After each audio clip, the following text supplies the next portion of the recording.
We're back, and this is going to be a bit of a long video because we're going to have a update on Lilly, we're going to have a mail call, and a stash update all in one video. Because I'm feeling a bit sore today. Well, past 2 days I've been taking some Vicodin more than usual. And it's kind of hard for me to sit here, so I'm going to try to do all this in just in one sit and get everything done. Okay, we'll start with Spot. We got Spot completely finished. Here he is right here. Baby Spot. We've got him done in Model Master Olive Drab, the body. The wings are dark green. Going over with a black wash just to bring out the wing detail. The horns, all the horns were done in antique white, then gone over with raw sienna. And then the eyes were done with antique white, given a red wash, and then on the eyes I used the color changing green. Kind of make his eyes glow and kind of stand out. And then he's been sprayed with satin just to clear everything, protect everything. Then I'm going to go back and then dull coat it, and then future the eyes and maybe the horns, and then that'll be it. So there's Spot. I didn't want to go too colorful on Spot because I wanted him to complement Lilly and not be the center of attention. So I think as a baby Spot, I think he looks perfect. I'm really happy with him. So that's Baby Spot, or Puppy Spot. Lilly, we got her all primed up. We sprayed our mix of lacquer on her dress. When that was all said and done, I hit her with satin. I went back with the trim work, or whatever you want to call it, on the dress. Did it all in black, and then I went to the store and got some plum. So basically I got plum over the black just to give it a really deep purple, because it was pretty dark purple on a real dress. It was pretty deep there, so I thought, well, I'll put the black on first and then do it again and go over that black with the purple. And yeah, it looks pretty good. I don't know on camera, it probably just looks black, but it really is. I don't know if I can zoom in on it or not. I'll probably blur the shit out of it. Let me try. Really is a nice, yeah, it's just going to blur. Really is just a nice deep purple. We still got, let me back it up here because this don't work. We still got the sleeves I have to do. According to the auction house that has her sleeve, her dress, the sleeves on her dress was covered in a silvery fabric over the lilac. And so what I think I'm going to do is take some silver and dry brush some silver over the sleeves just to give it a silvery kind of look. I'm not too sure how else I would do that, so I'm just going to dry brush some silver over these sleeves. Can't seem to get my brain working today. And get them looking a little bit more like what the real dress looked like. Let me take her head off. It's not glued on yet. Her trademark necklace, the bat necklace, is done with lacquer. It's a gold plating. Well, they call it gold leaf, but it really is more of a gold plating in a bottle. It's really good stuff. And I did her necklace with that gold plating, so it comes out nice and shiny and looks like a real necklace looked. So we got that. Her head, I haven't done anything to, as you can see. All I've done with the head is spray it with the skin tone and put the black in the hair, and that's as far as I got. So I need to hit this with the satin to protect the paint, and then go back and start detailing all the eyes and stuff like that. And then when it's all said and done, then we will dull coat everything. Her flesh tone is the what do I do with it? The Game Air Pale Flesh. And then to mask, I use my Silly Putty for masking. That's how we kept all the lilac off of the flesh tone. So basically what I did is I sprayed on the flesh tone first on her torso, and then covered it all up with the Silly Putty, and then hit it with the again with the lilac. And then when it was all dry, I just peeled the putty off, and I was good to go. And that kind of surprised me that I hardly had any touching up to do. I had a little bit of touching up to do where her arm is real close to the sleeve on this on her right arm. But other than that, when I peeled the putty off, it was perfect. It's like, man, that worked out quite well this round. So yeah, no touching up, and the Silly Putty did a super job with as a masking agent. It just worked out quite well on this figure. So like I said, once we get this done, then we'll black coat it, and then go back and add some gloss where we need to. We got the fingernails painted black. You can kind of see, maybe you can't, kind of see your fingernails done in the black. And I think this is just about ready to be glued on. Maybe today I'll glue this on, because the only thing I got left to do is that little bit of silvering on the sleeves. But yeah, it's looking pretty good. Today I'm going to work on the head, try to get that done, and get all the detailing in on her head, and then we can say that Lily is finished. And I think it'll be pretty cool. And then we'll work on the base, and I think I have an idea for the base. I found a really good picture of Herman and Lily sitting on the floor in their living room on the set. I don't know if they were just taking a break or what, but I got a really good look at the floor. And of course, you know, the house was a Victorian style house. And like a Victorian house, they had a lot of area carpets. And they were all Victorian patterns. So we might go with a Victorian pattern on the top here, and just paint the sides. Yeah, might just do that.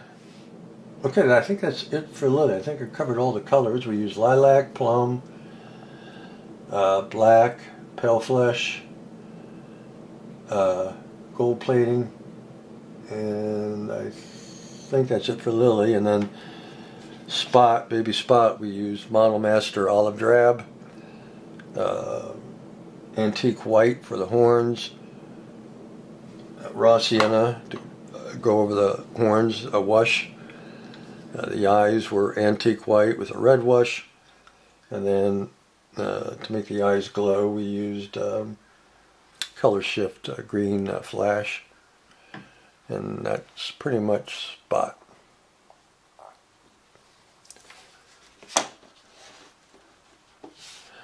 Alright, next update on Lily won't be an update, it'll be a final, because I just got basically her face to do and the base. So on to our mail call, and on to our new stash ads, where we got a couple kits from an auction house my brother won, which are pretty cool. So we're going to be right back. Alright, now we got our table cleaned up a little bit anyway. I just got all the junk moved to one side. It's also time for a new mat, I think. I got a brand new one. I need to break it out. We'll start off with Thomas's card. Thomas sent me his card, which is pretty cool. Pretty nice guy. I know he's been a long time viewer of my channel, and it's great to see him start his own channel. I think it's pretty awesome.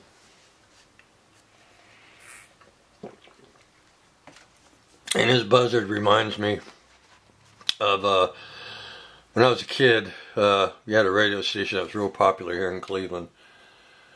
It was MMS, and their mascot was the buzzard, and he had blonde hair with a mullet. And every time I see this, it just reminds me of WMMS. But yeah, pretty cool card, and great to see Thomas have his own channel now, and a lot of cool stuff on there. So if you haven't heard of him, and I think most people have, just head on over to the Plastic Buzzard Model Shop and say how do to Thomas. Nice guy. And then we got our token from Dan and Tommy. So we got that in from the group build they just had. That's pretty cool, pretty spiffy. Is that it for the mail call? Yeah, that's it for the mail call. Just those two things. Okay, so now we're going to show you some stash ads. So the first thing I got is the Ram Chargers Challenger funny car. You know, I had the Ram Chargers dragster that I built. I had their old super stock, which I'm going to rebuild at some point. And then I custom made the Ram Chargers race hauler using the Dodge, Lindbergh Dodge cab. So when I came out again with a funny car, I wanted to get that because I love the Ram Chargers. They were an iconic race team. They did a lot for drag racing with their cars. And it's just pretty cool. So we got the Ram Chargers funny car kits. And then we got this. I got this for a pretty good deal. It's a Larry Kitty Hawk. I got this for like 20 bucks. And I thought, well, that's kind of cool actually for 20 bucks. I like the World War II style aircraft carriers the best. Was that why not get something a little modern? And I couldn't beat the price, and it's complete. The guy said it was started, but I couldn't find anything started. There's a lot of parts that are off the trees, so maybe that's what he meant. But yeah, it's pretty cool. It's a 1/720 scale, so it's around the scale of the Trumpeter aircraft carriers. Those are what, 1/700. So I just thought this was kind of cool, and the price is right. So I thought, yeah, I'm going to pick it up. So I got that. The USS Kitty Hawk. And then my brother hit an auction house and he came home with these, and these are really cool. This is the Phantom of the Opera kit. However, this is the Polar Lights version. This isn't the old Aurora version. This is the one that is, I think the scale is larger, and he's sitting in front of this big pipe organ. Or standing in front of the big pipe organ. Anyway, it's a really cool kit, and I know these are pretty expensive to get now. This style of Phantom of the Opera, not so much the Aurora style. So this will be really fun. A lot of detailing in that organ that he's in front of. Yeah, I think this will be fun. So my brother got that at the auction, which is pretty cool. And then this one I was real excited about. And he got these at a really good price at the auction. Way less than what you're going to find it on eBay. The prices of this stuff on eBay is just silly stupid now. But he got the Bates house, well, the Psycho house.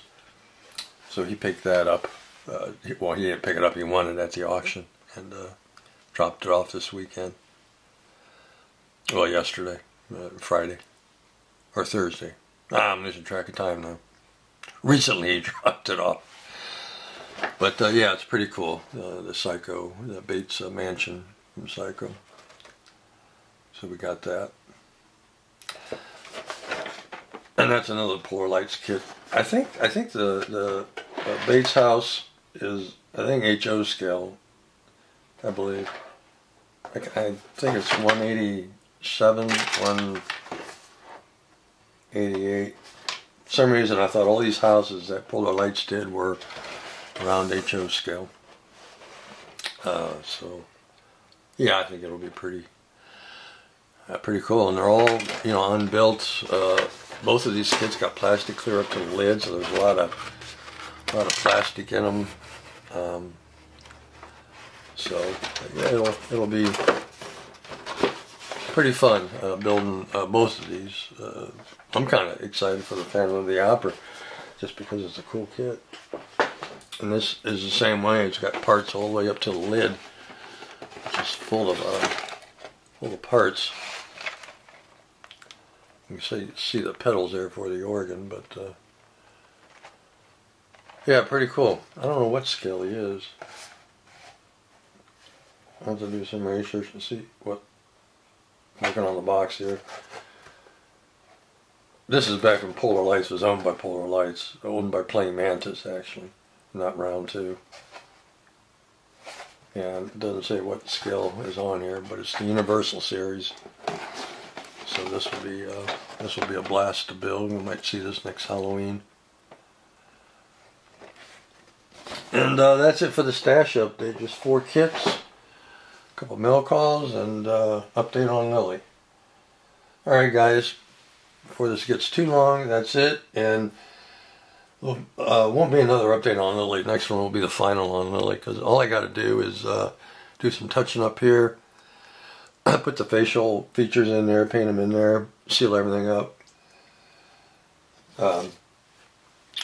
paint the base, and I think I know what I'm going to do on the base finally, and she'll be done, and then we'll get on with the Cougar. Alright guys, take care. We'll see you.